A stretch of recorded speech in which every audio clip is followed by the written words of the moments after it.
Une intervention sur le jury citoyen. Alors en fait, je suis chercheur et je travaille sur tout ce qui est innovation démocratique. Il n'est pas très bon. Je travaille sur tout ce qui est innovation démocratique. Donc je travaille aussi sur le jury citoyen en tant que chercheur en sciences politiques. Et donc on m'a demandé de présenter cette méthodologie et de voir quelle en était la portée politique et quelles pouvaient en être les limites. Alors qu'est-ce que c'est que le jury citoyen? Le jury citoyen, en deux mots, c'est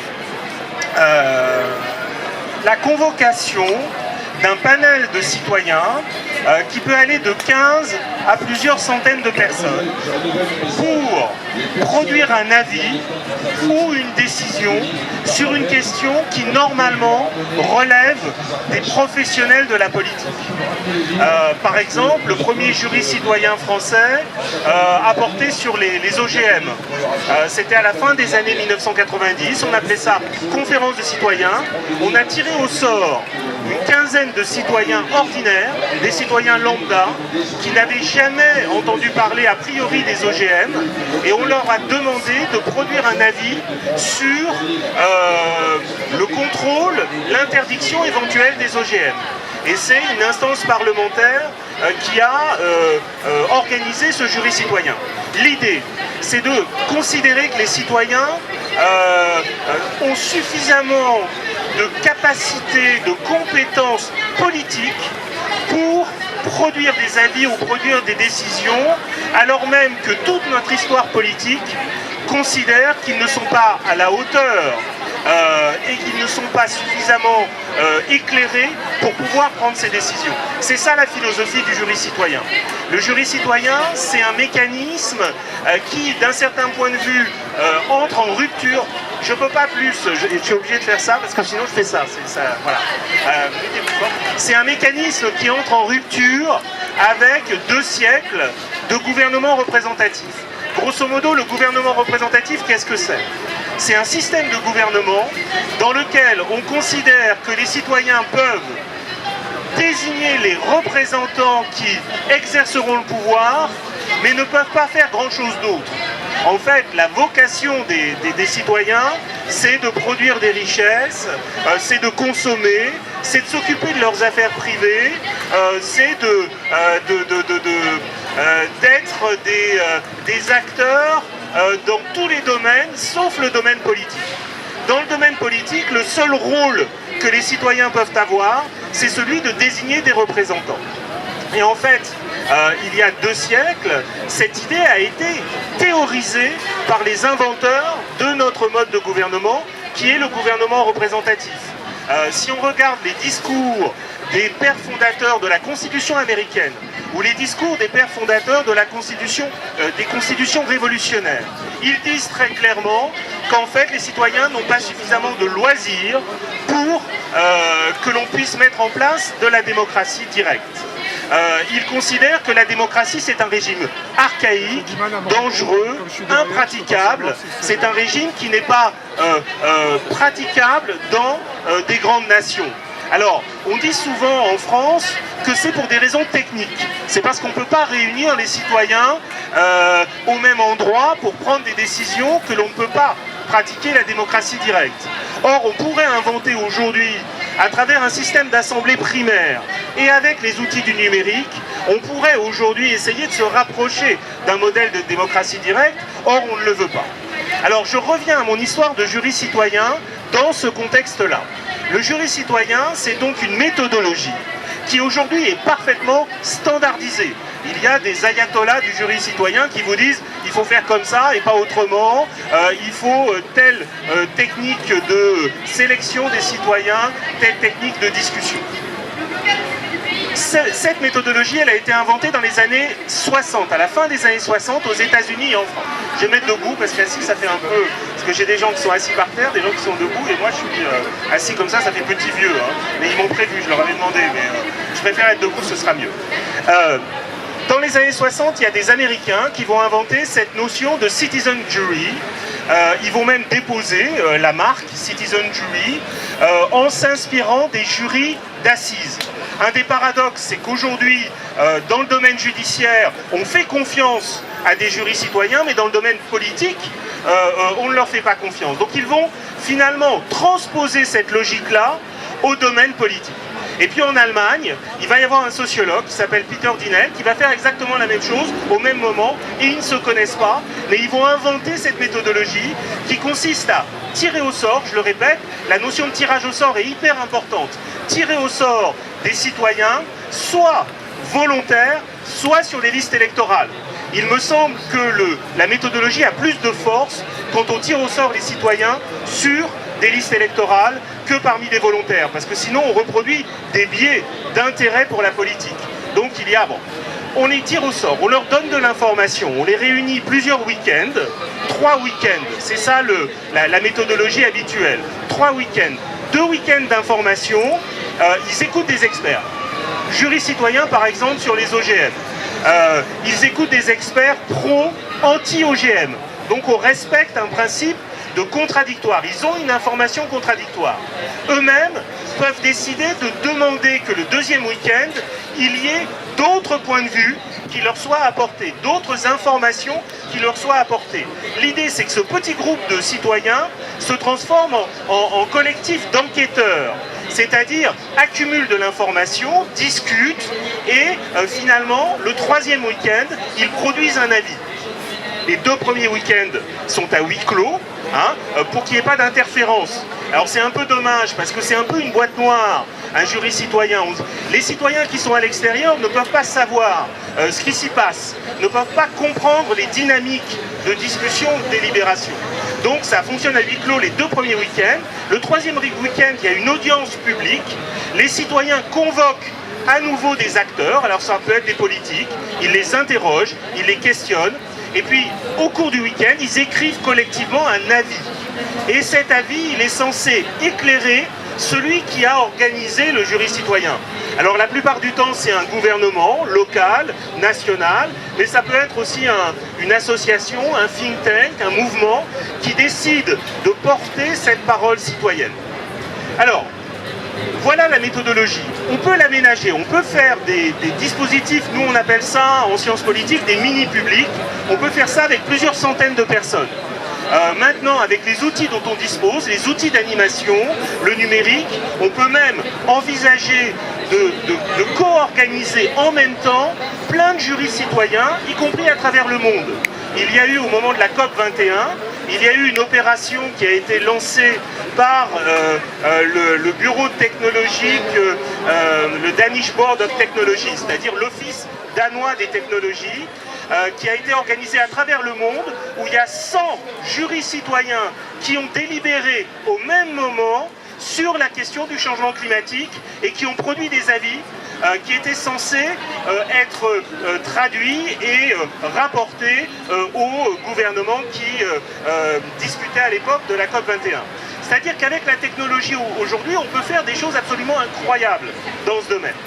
Alors, je vais commencer par vous dire les avantages et ensuite ce qui me paraît les limites de cet instrument. Parce que je sais que dans cette commission, et j'ai accepté d'intervenir parce que je connais un petit peu la méthode, j'ai accompagné des dispositifs, j'ai observé beaucoup et je pense en avoir une petite expérience et je pense que ça peut être utile pour des gens qui, comme les gens de cette commission, pensent que ça peut être un des instruments de la démocratie de demain.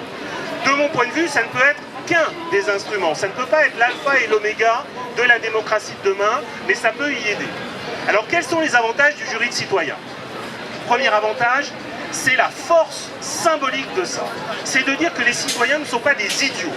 Ils sont capables, ils ont un jugement politique qui leur permet de produire des avis sur à peu près n'importe quel sujet, et que même s'ils ne sont pas experts d'un sujet, prenons les OGM, ils ne sont pas experts à l'origine des OGM, mais ils peuvent dire oui, selon nous, il faut réglementer. Et en fait, l'avis de ce jury, à l'époque, avait dit il faut faire un moratoire, il faut faire fonctionner le principe de précaution. Aujourd'hui, finalement, se lancer dans les OGM, c'est vraiment dangereux. Le problème, et effectivement, là, j'anticipe sur la seconde partie de mon intervention, c'est que le gouvernement a mis cet avis dans un tiroir. Et ils ne l'ont pas suivi d'un certain point de vue. Mais c'est une limite mais sur laquelle on reviendra. Force symbolique de ça, rappeler que les citoyens ont des capacités de délibération, des capacités de jugement, et ce sont les origines de la démocratie qui sont là en jeu. C'est le principe même de la démocratie qui est en jeu. Deuxième force du dispositif, il me semble que sur les citoyens qui y participent, ça produit des effets absolument incroyables. Tous les observateurs le notent, il y a des effets de conversion, de renforcement de la confiance en soi. En fait, tous les gens disent, après avoir participé à ces 3 week-ends, je ne suis plus le même qu'avant. Ça m'a transformé, j'ai pris confiance en moi et il y a un effet de politisation, de socialisation qui est absolument capital, me semble-t-il, sur les participants. Sur les participants, mais aussi sur les experts, sur, par exemple, quand vous faites ça au niveau d'une collectivité locale. Je ne vous ai pas donné d'exemple, mais par exemple, en ce moment, ces derniers mois, j'ai travaillé sur 3 jurys citoyens.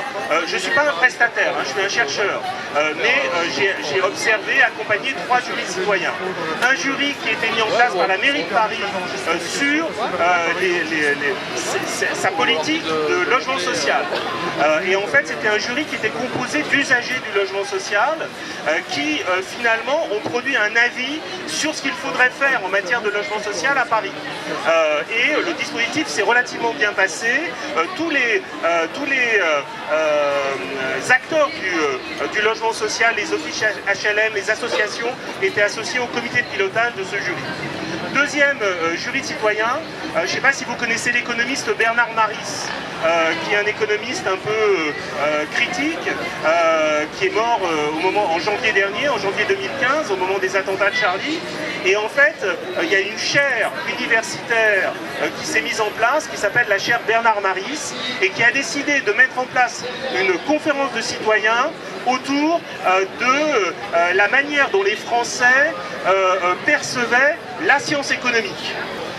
Et donc, en fait, ce collectif citoyen qu'on essaie d'organiser en ce moment va lancer une adresse aux économistes, hein, puisque en fait, c'est eux qui ont le pouvoir aujourd'hui dans nos sociétés. Vous savez que la science économique a une influence majeure dans la légitimation et l'inspiration d'un certain nombre de politiques. Troisième expérience, des ateliers citoyens mis en place par le ministère de la Santé pour étudier ce que pourrait être la politique de diffusion des données individuelles de santé. Toutes les données qui concernent votre santé, qu'est-ce qu'on en fait? Est-ce qu'on les livre aux entreprises? Est-ce qu'on les diffuse pour qu'il y ait des applications numériques qui se mettent en place? Est-ce qu'on peut finalement contrôler ce mouvement? Donc, je vous donne des exemples qui sont des exemples tirés de mon expérience, mais on peut appliquer ça dans les domaines. Je vous donnerai des exemples d'utilisation des données. Donc, avantage du jury citoyen, c'est que ça produit des avis qui sont souvent d'excellente qualité. Tout le monde reconnaît que ces avis ont finalement un fondement, sont des avis rationnels. Or, très souvent, on considère que les citoyens sont des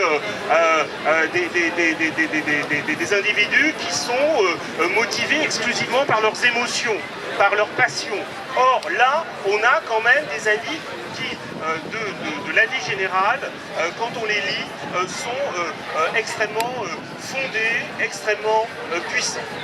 Les inconvénients. Alors, il y aurait d'autres avantages, mais on pourra en rediscuter. Les inconvénients, c'est que, il y a une boîte noire. Cette boîte noire, c'est l'organisation de ces jurys citoyens. En fait, quand vous prenez 15 personnes tirées au hasard, qui ont accepté de participer à une expérience citoyenne, qui la plupart du temps sont motivées, alors c'est assez difficile quand même de les recruter. Par exemple, il y a une controverse pour savoir s'il faut les payer, les citoyens. Il y a des gens qui disent, si vous voulez avoir des jeunes, si vous voulez avoir des gens qui appartiennent aux catégories populaires, qui ne sont pas intéressés a priori pour parler politique, il faut à un moment les inciter. Donc il y a un principe de rétribution. Moi je suis plutôt pour, mais d'autres disent non, c'est pas possible.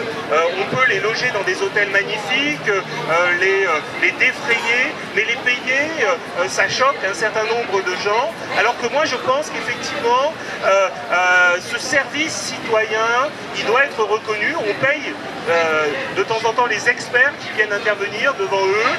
Tous les gens qui participent au processus de décision sont payés. Pourquoi finalement on les rémunérerait pas? Donc vous avez d'un certain point de vue comme limite cette boîte noire. Quand vous prenez 15 personnes comme ça, vous pouvez leur faire dire n'importe quoi. C'est une des limites majeures. C'est-à-dire que vous les conditionnez. Vous connaissez tous cette expérience sur l'autorité de Stanley Milgram. Vous savez, cette expérience des années 50 où on avait demandé à des cobayes de lancer des décharges électriques à des gens qui ne répondaient pas bien à un certain nombre de questions. Et vous voyez bien que finalement, il y a un pourcentage non négligeable de gens qui, parce qu'ils étaient pris dans une sorte d'atmosphère qui les incitait à le faire, parce qu'ils croyaient dans ce que leur disaient les scientifiques, ont joué le jeu. Or, si on ne fait pas attention, on peut parfaitement instrumentaliser ces jurys citoyens. Donc il faut des garde-fous, il faut des contrepoids. Et par exemple, il faut un comité de pilotage qui soit composé de toutes les parties concernées par la question. Il faut que vous ayez des associatifs, il faut que vous ayez des élus, il faut que vous ayez des experts de la question, il faut que vous ayez des experts aussi de ce type de démarche pour que finalement vous garantissiez la qualité du processus. Et l'animateur par exemple joue un rôle incroyable. Vous savez tous que nous, êtres humains, nous sommes incroyablement, impliqués par les caractéristiques des gens qui vous parlent.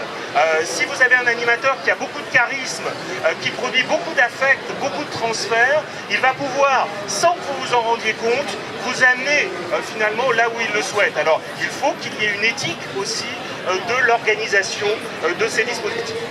Troisième limite, le gros problème de ces mini-publics, c'est que l'expérience, c'est un peu le problème de Nuit debout. L'expérience démocratique qui se joue dans ce lieu-là, ces lieux-là, est absolument incroyable. Elle est extrêmement forte. Il y a quelque chose qui se produit. Mais tous ceux qui n'y participent pas, qui n'ont aucune idée de la manière dont ça se passe à l'intérieur, se sentent complètement à l'écart. Donc il est très difficile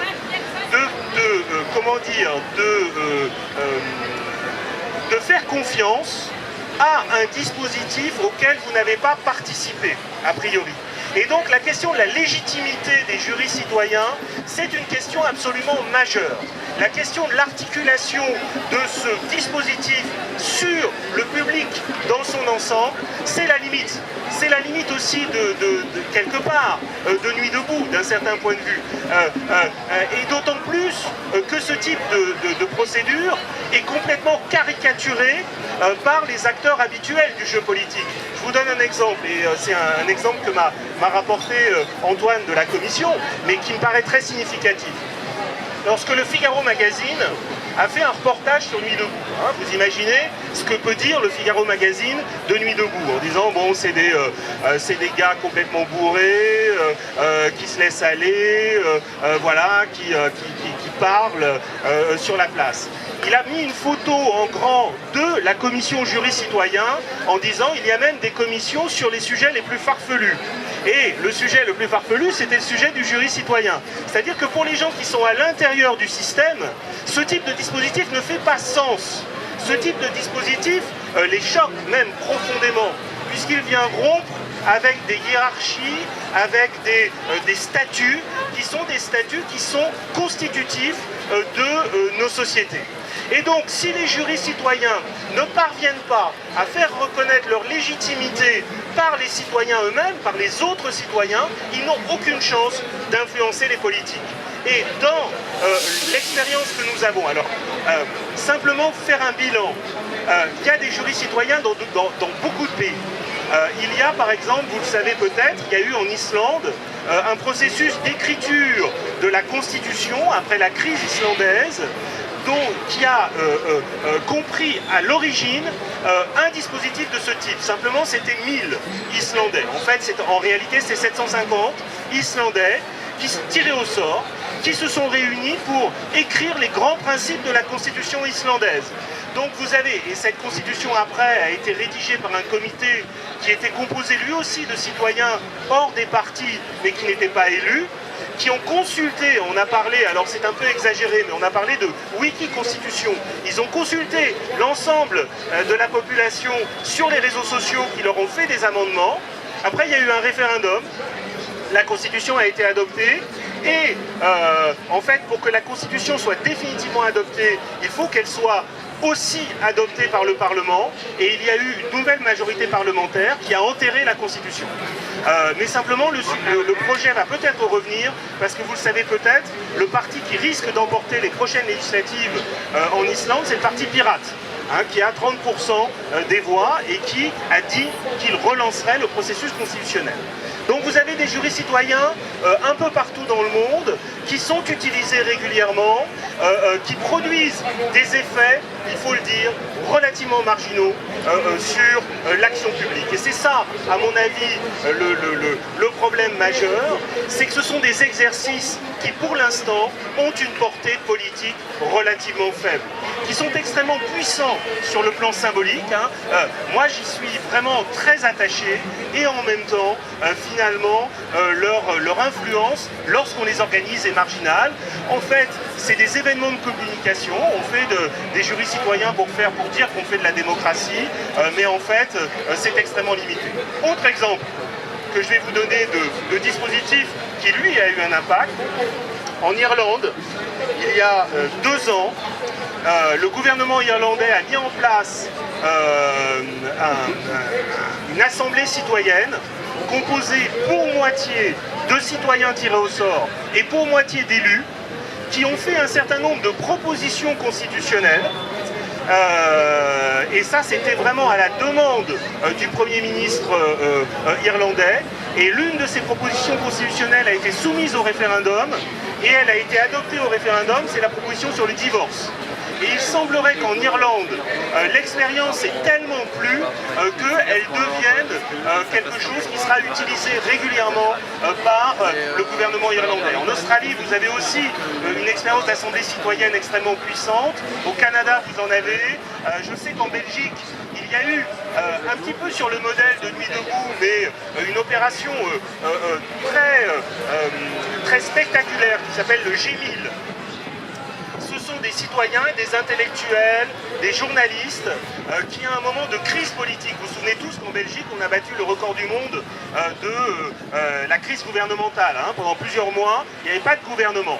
Et alors, c'est les citoyens eux-mêmes qui ont lancé un processus par lequel un millier de citoyens, après une consultation sur Internet, ont développé un certain nombre de propositions qui ont été reprises dans le débat politique. Et à un certain moment, le G1000 est devenu le centre de la vie politique belge parce que les gouvernants ne faisaient plus leur job.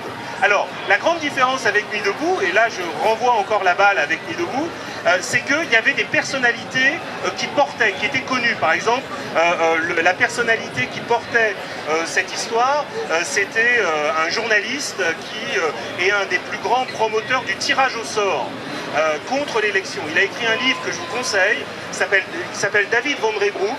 Il a écrit un livre qui a été un best-seller, qui s'appelle Contre les élections, dans lequel il démontre qu'en fait le tirage au sort est bien supérieur à l'élection pour désigner des gouvernants ou des instances gouvernementales. Et évidemment, le jury citoyen, sa force, elle naît du tirage au sort. Pourquoi ? Parce que si vous tirez au sort les citoyens, vous avez une vraie représentativité sociologique. Il est actuellement au commissariat du 20e arrondissement. Il y a des camarades de la CNT qui sont en soutien. Si vous avez envie d'aller apporter votre soutien à notre camarade de la CNT au commissariat du 20e, vous pourrez y aller maintenant. Juste envoyer le message de soutien à la CNT. Ils seront là tout à l'heure de cette manière. Merci. Voilà. Alors, oui, je voulais dire qu'effectivement, pour penser les jurys citoyens, il faut effectivement, et pour reconnaître leur légitimité, il faut croire dans les vertus du tirage au sort.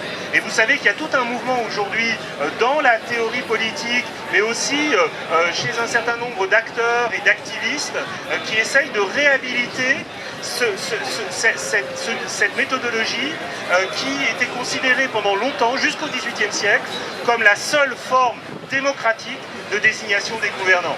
Et l'élection était considérée comme une forme aristocratique.